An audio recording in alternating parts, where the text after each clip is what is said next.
આજે જે આ કાર્યક્રમમાં આ બધા જે બાળ કલાકારો છે એ બધાને આપણે ગજેરા કેમ્પસમાં જે સ્ટેજ આપીએ છીએ, પ્લેટફોર્મ આપીએ છીએ, એનાથી જે બાળ પ્રતિભા છે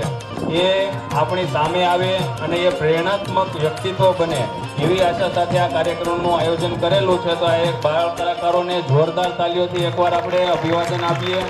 અને પોતાના જીવનમાં એ ખૂબ સારી રીતે આ ક્ષેત્રે આગળ વધી શકે એવી ભગવાન એને આ શક્તિ આપે. વાલા તો વાલપનું છે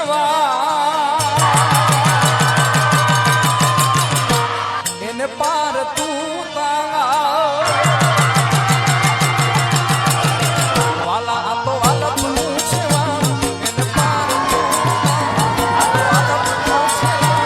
એને પાર તું મારી